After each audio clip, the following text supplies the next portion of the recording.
Hey guys, welcome to another episode of Dragon Family. This is Study Time with Falak, and today we are going to continue Through the Looking Glass by Lewis Carroll. So, continuing from the last chapter, today we are going to read about chapter 9, Queen Alice.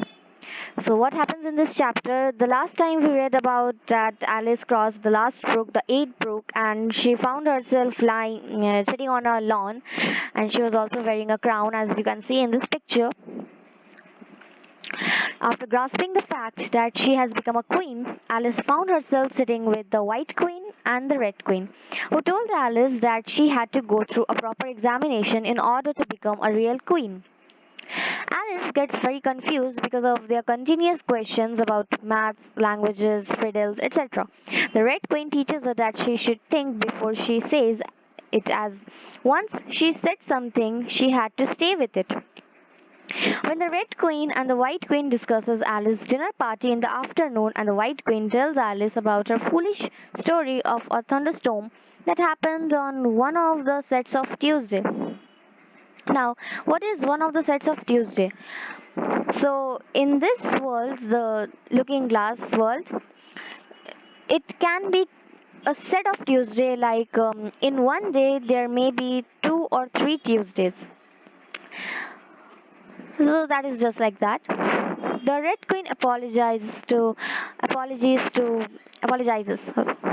my mistake. Sorry. The Red Queen apologizes to Alice about the silly tale of the White Queen and asks Alice to sing a lullaby to the White Queen as she was sleepy. Alice tells the Red Queen that she didn't know a lullaby, and to which the Red Queen sings a lullaby, and both the queens fall asleep on Alice's lap. Their snoring sounds like music to Alice's ears, and she doesn't even realize when both of them disappeared. When Alice looked up, she finds herself standing in front of a door, embezzled with the words Queen Alice. Alice wants to enter, but only finds a visitor's bell and a servant's bell, and no bell for guests. She knows on the door. She knocks on the door, and it flies open. The words, "No admittance until the week after next." Boom! Out of the open door. Alice continues to knock to no avail, until eventually an old frog approaches from behind her and asks her what she wants. Alice explains that no one will answer the door. The confused frog asks what the door has been asking and whether it would need an answer. The door flies open again, and Alice hears a song about Queen Alice's grand party. Now, there was a dead silence the moment she appeared. Alice glanced nervously along the table as she walked up the large hall and noticed that there were about 50 guests of all kinds. Some were animals, some birds, and there were even a few flowers among them. There were three chairs at the head of the table. The red and the white queen had already taken two of them, but the middle one was empty. Alice sat down in it, rather uncomfortable in the silence. The Red Queen then introduces Alice to all the foods. Yeah, you heard it right, you read it right, it's food with whom the Red Queen introduced Alice. So the Red Queen introduces Alice to all the foods and then sends the food back to the kitchen. Now let me explain to you a little more. It's confusing, right? So let me explain it to you a little. First off, it was the mutton leg piece. She introduced it to Alice like leg piece, Alice, Alice, leg piece.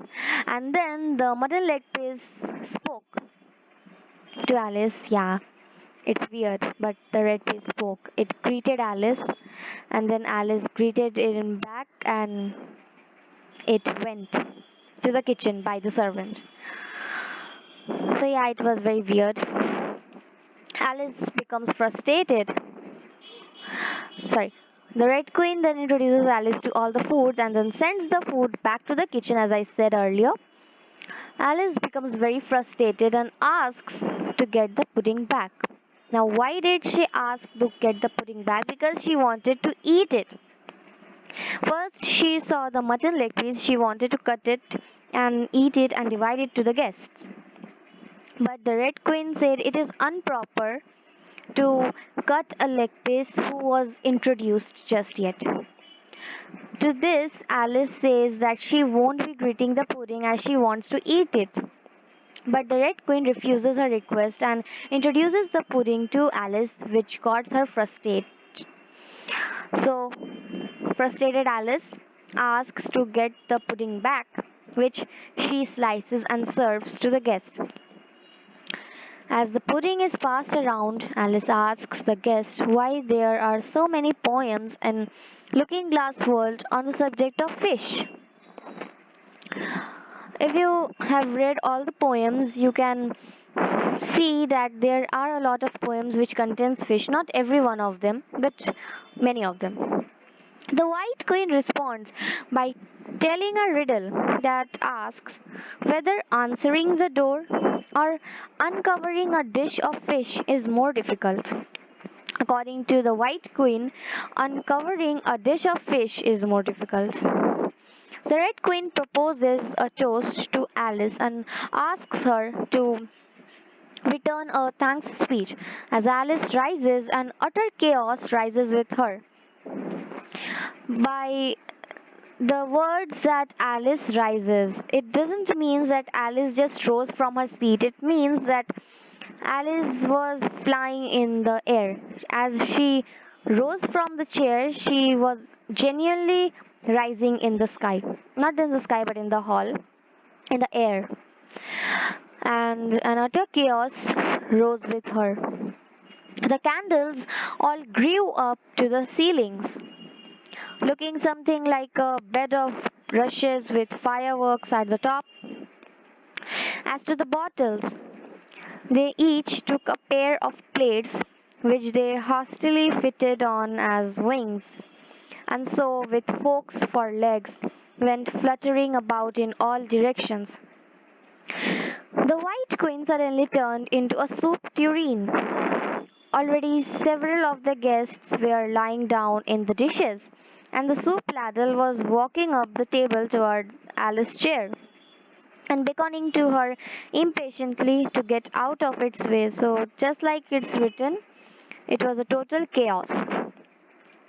I can't stand this any longer, cried Alice, as she jumped up and seized the tablecloth with both hands. One good pull, and plates, dishes, guests, and candles came crashing down together in a heap on the floor. She blamed the Red Queen for all this mischief, but she, by she means Red Queen, the Red Queen suddenly dwindled down to the size of a little doll and was now on the table merrily running round and round after her own shawl, which was trailing behind her. Alice, catching hold of the Red Queen, told her that she will shake her into a kitten. Now, what will happen next? Will Alice successfully shake the Red Queen into a kitten, or what? So this is the Looking Glass House. Anything is possible in here. Maybe when Alice shakes the Red Queen, she will become a kitten, just like the White Queen who turned into a soup. So stay tuned to watch further what happens in Alice through the Looking Glass. Do share, like, subscribe, and comment me to tell me how you like it, what you loved, what you hate, etc., etc. Thanks for watching, and time out.